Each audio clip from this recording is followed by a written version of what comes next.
Alright, happy Recycle Day, guys. I want to try something that I've seen some YouTubers and content creators do, is just walk through the vaults that they're opening, the choices that they're making. I'll also be talking about the affixes and like the general concerns as well, so just going to kind of mash it all into one video. Hopefully get this out on time. I have 5 characters to check. We have basically my 5 tanks, and I always like to save my main for last. I'm not sure about you guys, but we're going to start on the DK. Alright, so we're going to start it off strong. Blood Death Knight, double check your specialization, blood, let's go. So this character isn't too geared, so honestly pretty much anything's an upgrade, and honestly I think I only did one. Holy fucking shit.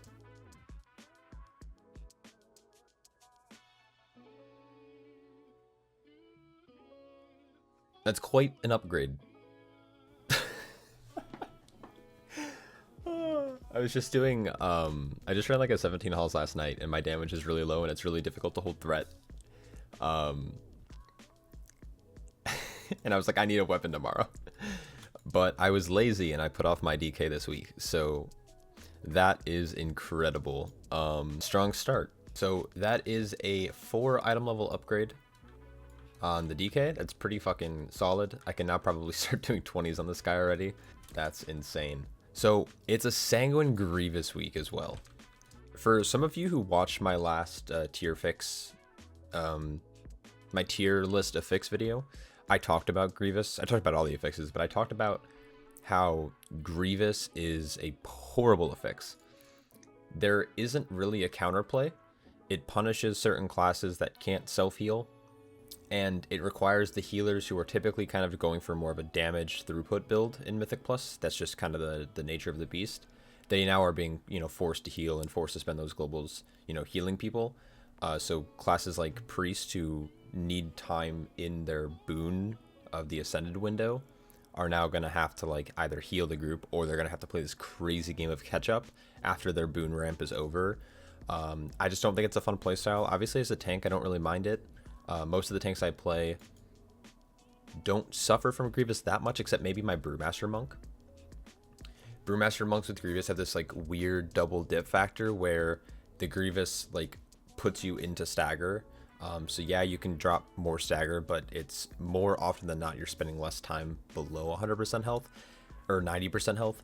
This season it's not as bad because of the tier. The tier set's really powerful for Brewmaster, so like I said, we don't care too much about it. But man, it's not a good week. Grievous is really punishing on like really any trash pull that's going to cause your group to take a lot of like unavoidable damage. I always use this example, but Halls of Atonement, the Shards of Halkias, when they're doing their thrash, it's a fortified week this week as well. So it's going to force everyone into Grievous, which makes some other things like Curse of Obliteration, like Deadly Thrust. Obviously you shouldn't be standing in Deadly Thrust, but if you get hit by that stuff, it's just gonna, so you want to be very careful of that. What am I doing? I'm looking for my Death Gate. I don't know where any of my keybinds are on this character. It costs a rune to Death Gate? Weird. Oh, you have to click on it. This is how much I play my DK. I don't know anything about it. I thought it was like a teleport. Where do I go? I go downstairs, right, for this? I might be wrong. I should look this up on what enchant I'm supposed to use here. But I'm pretty sure I use Fallen Crusader. If there's any Blood Decay mains that are watching this, please let me know, because I am an idiot. I have no idea how Death Knight works. I didn't play it. I played Frost. I played Frost and Unholy mostly. Where's my rune forging? Am I blind? There it is. Yeah, we're gonna use this one. It's such a big fucking weapon. Boom, done. All right, so we're moving on. We're gonna do the DH. So we got a Gambit 17 on our DK. So I'm gonna probably push that up to a 20, maybe today, maybe tomorrow. Next we have the DH. So my DH actually got 4 set last week, and holy shit, I was wrong when I said it's strong but boring. The feedback loop that it provides with its current build is so fun. So we're gonna make sure we're in Vengeance. I was in Havoc because I was gearing it as Havoc because I found it really hard to tank on without the 4 set compared to other tanks with 4 set. Why is this game cracked? I feel like I have to take the neck, right? Dude, what are these vaults? Like the last 2 weeks, I've had such shit vaults where like I've taken sockets or I've gone for just like Cosmic Flux. Haste verse avoid. This is best in slot, right? Subcreation, Mythic Plus, Vengeance Demon Hunter, necklaces. Yeah, I mean, I know that the legendary is common on this with Dark Glare Boon, but Haste Verse is typically the go-to stat for any tank. If you see an item with Haste Verse, more often than not, you'll want it. The only exception I would argue is Paladin. Haste Mastery is also really strong for Paladin, or Mastery as a secondary stat. I take this, right? I'd be stupid not to. Ooze is kind of shit. The helm is not good. I have a 278 helm, and the neck has avoidance, which is stupid. All right, we take the neck. Actually, before I do that though, it goes on belt, and my belt is currently Unity. So in order to actually play my DH this week, I'd have to go out and swap Unity to a different item, and swap my neck to belt, and then belt to something else, which I can put anywhere. Where should I put my Unity? If you guys want to let me know in the comments below, that would be great. I have like mostly heroic set, and then like I have a raid finder chest. I have last season shoulders. I have a 278 cloak, but this is bad. Last season shoulders or bracers, haste verse, stitch flesh, and then I have the BOE ring with agility proc, a real old scale. And then I have these cracked weapons, haste verse avoidance, and then crit haste avoidance. If you guys can let me know where I should put Unity, that would be sick. I'm taking the neck though, for sure. That's so fucking cracked, man. Like, I don't even know what to say. Moving on. All right, now we're gonna do the monk. Ignore the monk's transmog. I transmogged it to something goofy for like fun because I was drunk one night, and then I just haven't changed it back. And then I've equipped new pieces, and now it just looks like poo. We're making sure that we're setting to Brewmaster. So a big thing that I'm trying to fish for is I want like a better scale on some of my tanks. Even my Druid hasn't seen a scale from the vault yet, which I don't mind. Like 272 scale is still really good. It's just having a 278 just means higher stats. So all right, Brewmaster, here we go. See if I can get at least an upgrade. I think I only did 4 keys plus raid. All right, once again, I think that ring is actually pretty solid. Definitely not taking the ocarina, and the shoulders I already have at 278 with avoidance, so I don't think I'm taking shoulders. So pretty much my option would take the ring or go for sock. One thing that I like to think about when I'm doing this is what items can I socket, and are they best in slot already? I don't really want to socket anything that's not BIS, because there's also a ton of other gear that I'm still trying to farm out.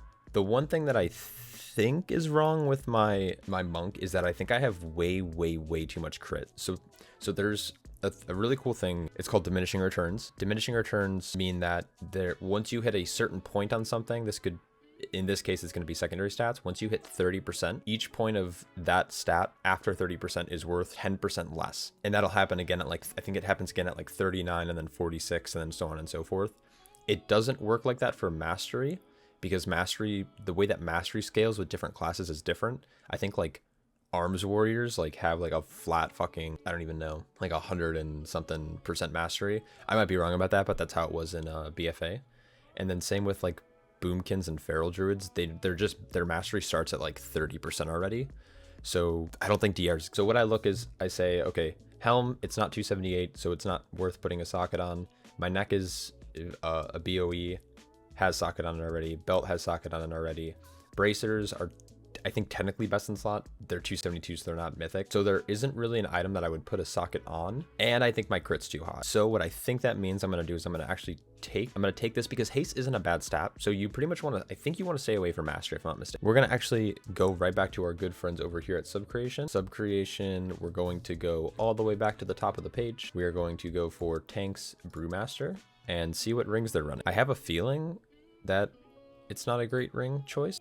So it's being ran, it's down here, it's, you know, there is someone who's playing it, but as you can see, like crit is being ran on most, like it's crit verse, verse, I'm assuming crit verse. This is obviously with the Lego. This is a build that I'm running currently. You have the crit verse, the verse mastery, you have the verse mastery again here. Just it's a really heavy verse, so that's why you would want to run it. So yeah, it's pretty much all crit verses. And then you can see that is going to be similar. So here we have a crit verse followed by a verse mastery, but this is raid and then haste verse. So a good way to see what stats people are running is kind of scrolling through here and just seeing like you're like, right, crit verse, and then of course the crit verse is on the tier. So you kind of get a general understanding. So yeah, like I said, I don't think this is a bad ring. It also I think I'm stacked on crit, right? Crit verse on here, crit verse, crit haste verse. This is haste mastery, these gloves. Crit verse, haste verse, crit mastery, haste verse. So I would say that the ring, we'll go for it. Fuck it. Ocarina is definitely not great. Shoulders, I already have. I'm gonna go with the ring. Now I am curious to see what stat this will put me at, and I don't think I'll swap to it this week. I think I'm gonna wait till I can actually get a socket on this before I swap it. But I lose 3%. Oh, wait, that actually might put my haste way too high. That knocks my haste up by 5 or 4%, and it nukes my crit by 3%. This ring I'll probably play with once I can get sockets on it. But out of the 3 options, I think it was my best choice. All right, Paladin. My Paladin's in this unique spot where I pretty much have full BIS gear. Part of me wants to try to roll a like ret weapon because I really enjoy playing ret Paladin. The only thing I can get better is like better bracers, better weapon, or basically like a 278 ring. But as you can see, like I have 278 tier, 278 haste mastery pants, 278 boots. My trinkets are low, but heroic, mythic, BOE, mythic. So we're chilling. Come on. Ooh, rip. That's a big old rippity doodah right there. My Paladin has not had good luck. There's no way I'm taking that belt. It is verse mastery though. So the benefit of this is that I can move unity to another piece that's not as useful. So I can move it to things like pants, and I can go like haste verse on it, which is higher. That'll be more main stat. Actually, I think it would be less main stat if I'm thinking about it. No, it'd be more main stat. Oh man, that's a shit vault. It's kind of my fault. I only ended up doing 4 keys last week on my Paladin. I just like wasn't super into it. Crit verse. Crit's a really bad stat for Paladin, unless you're going for damage, of course, but I never am. We're gonna go with the coins. So coins are nice because you can pick up flux, you can pick up sockets with these. I have some from last week, I think, too. I have 8 now. I think you can hold up. Can't you hold up to like 12? Yeah. So if I wanted to, I could buy flux.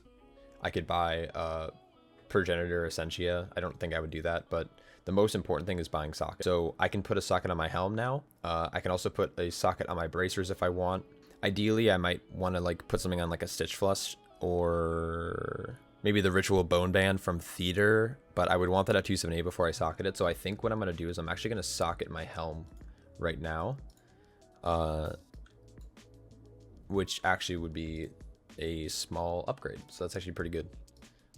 278. The only thing is like if it had a tertiary stat like leech or avoidance or something, we're of course going to go with the verse. My verse is a little low on this character. That's like my only complaint, but my mastery is pretty high. So I feel pretty tanky on this character. I have 23s and shit timed, so I just need to actually start doing keys. All right, cool. That's the Paladin. So Paladin got an upgrade as well. That's nice. And lastly, let's check out my main. Doubt I'm going to get an upgrade. I don't even know what I'm going for. Like the Druid would be, can I get a scale or can I get like a 278 Codex or Secret Technique? No, is it Secret Technique? No, Codex of the first ones.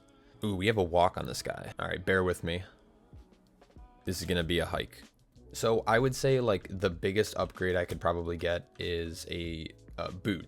These boots on Mythic would be sick, or I guess getting boots from the vault so I can use the Creation Catalyst to turn them into different boots, like the Verse Mastery boots would also be fine. I'm way too high on haste. Like my haste is really high. It's not a bad thing. It's just it's not great either.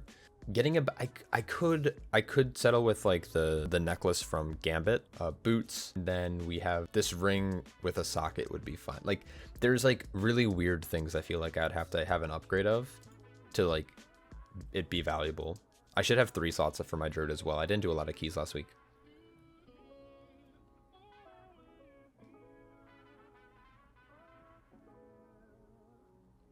I called it.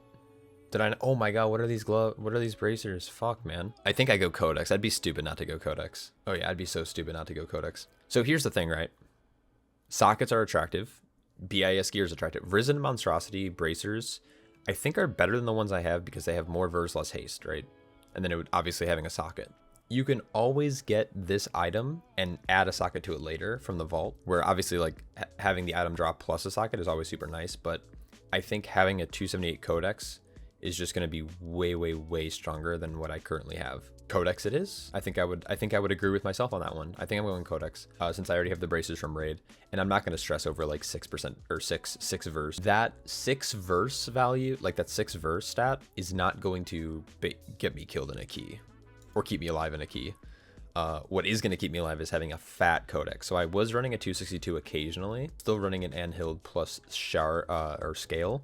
But now that I have a 278 Codex, it might be worth running over the Shard, though Shard is really strong. We would probably stick to that. I have a 24 Plague Fall. I just need to find a healer that actually can disease a spell, and we should be good. All right, that's pretty much the vault for the week.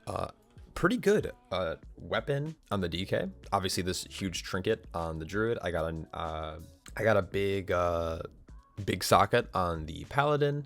The Brewmaster is probably the worst with the ring, and then the DH. What did my DH get? Am I an idiot? I got the neck as well, right? I got the neck on the DH, which is fucking insane. The neck with avoidance. So not a bad week. Pretty happy with it. Let's quickly talk about Sanguine and Grievous again, because I want to make a note. So like I said before, Grievous is a very punishing AFFIX. It makes the healer have to heal. It punishes DPS players. It's really difficult in DOS. So something in DOS that you need to be careful of. Let's pop this open. So the other side is really shitty, because when you're fighting Muzala, and he'll do his Master of Death wombo combo where you have to go dodge left, dodge right, go to the back of the room, that kind of stuff. When he finishes that combination, if there's no one within melee range, he's going to send out a Cosmic Artifice onto all of the DPS players and healer. But if the tank is in melee range, he does Soul Crusher, and then he does Shatter Reality, which has you split off. It's very important as a tank player this week to make sure that right after that combo, you are in melee range. Because what's going to happen is he's going to send out Cosmic Artifice. You have to split, right? The debuff's going to tick people into Grievous. And then you have to stay alive for like 30 or 40 seconds. And more than likely, Grievous will actually end up killing the player, even if they dodge the circles on these platforms. And then, of course, like what I recommend if you're doing strats like that, or if you're trying to counter that, you can always do a 2-3 split where you send two DPS and a healer to a platform, and then you send the tank and a DPS to a different platform, and you basically 2-phase it instead of 1-phase it. And what this allows, at least some tanks are able to off heal. So if you're a Paladin, if you're a Guardian Druid, you can actually heal the DPS if they're taking damage. And of course, then the healers with the other two. So you can split it up if you're smart about it. Obviously in Pugs, it's not going to work like that, but in pre-made groups, higher keys, I recommend doing that. Where else is Grievous kind of a bitch? Like I mentioned before, anywhere where there's unavoidable group damage. So out here on these shards, be very careful with Grievous. It's more of just going to be like healer checks. Other places that the group is going to take a lot of AoE damage is this first boss in Plaguefall. Globgrog. There we go. Words are hard. This boss with Grievous is a huge pain. Even unfortified, be very careful of this boss, especially if you're doing the strategy where you're pulling this red slime up to the boss room and standing in the pool. You're forcing Grievous when you're doing that, which can, of course, be extremely punishing because it's going to put you into Grievous. Then your healer has to heal even more, as well as the rot damage you're already going to be taking on this first boss from... it says Plague Stomp, which applies the plague. So you want to be very careful of this. Plaguefall is actually kind of a shit key now that I think about it, because you have the daggers from Domina that come out at DPS players, and then on the last boss you have the Infectious Rain. Fuck, and I have a Plaguefall. Whatever. And then I can't really think of any other place that good old Zav. So Grievous, basically what I'm trying to say is that Grievous makes a lot of boss fights, even on Fortified Week, really punishing, because Grievous is going to add like an extra 10 or 20% healing to a certain fighter and encounter, or the entire instance in itself. So you want to be extremely careful in Theater of Pain on the Portal Guardians, especially the Portal Guardians, and of like Koltharok, Zav, all these guys. And then Sanguine, just be mindful when things are low, start kiting them. If there's casters, try to get a knock. Knocking things before it dies is also very useful. Coming back to Halls of Atonement, if you're doing this pull, let's change it to like a normal week, I guess we'll just do this. A common pull that my group does is we grab all of this and we drag it onto the shard typically. A lot of groups might not do this week, but if you do, watch these mobs' health, and when they're getting low, just knock them off of the shard. The shard can't be knocked, or it's basically immune to CC. It's only affected by taunt. It's not affected by, obviously, stuns or movement displacements. Knock them before they die, not after they die. That's a pretty good tip that I have. I'm hoping to be able to push some keys this week, or at least post some more commentary and keys, so look out for that this week. But yeah, hopefully you guys enjoyed hanging out with me while I opened up my vault. So good luck in your vaults. All you European players, good luck tomorrow or in a couple hours when your reset happens, and I will catch you all in the next one. Take care.